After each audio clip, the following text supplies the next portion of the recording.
Hi everybody, I've got a really big fascination with insulation materials as of late. I was buying some stuff on a site and I saw this stuff and I was like, aerogel?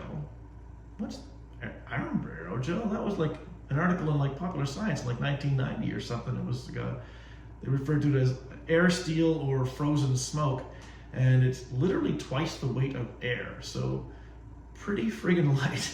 And it sounds like kind of like I guess kind of like a steel sound when you drop it on the table. It rings.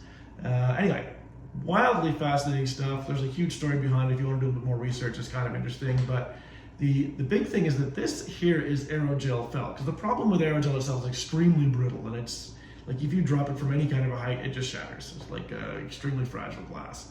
So it's not very useful in a lot of ways because of that factor. Now, what's happened here is that they basically kind of embedded this into, I'm not sure if this is a fiberglass or what this felt is, but they've embedded it into this, and that's enabled it to have the insulative properties that it has, as well as not fall apart. Now, it does dust quite a bit, and you can kind of feel that fall off over time.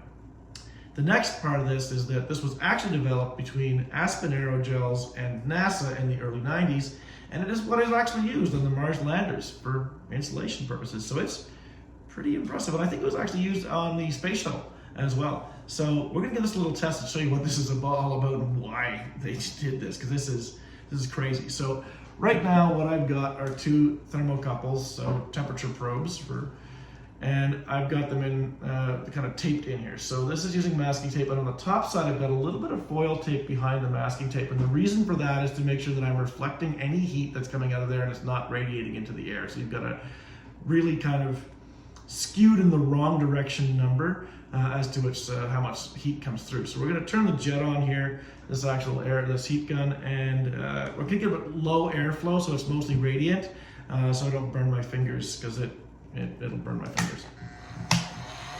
So it's on a lower setting, but on a full 1100 degrees Fahrenheit. So when I look at that, the setting is going to come up and max out 1100. There we go. So 1100 degrees Fahrenheit.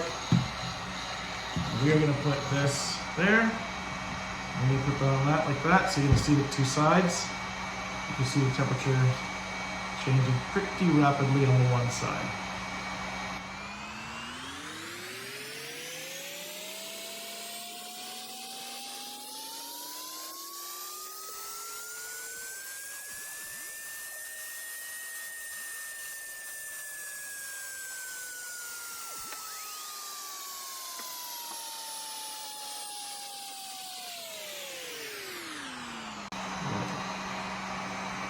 This is now completely black. It's burned completely. It's insane.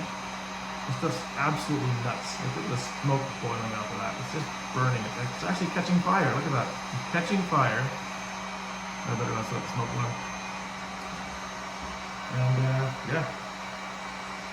The other side is still that.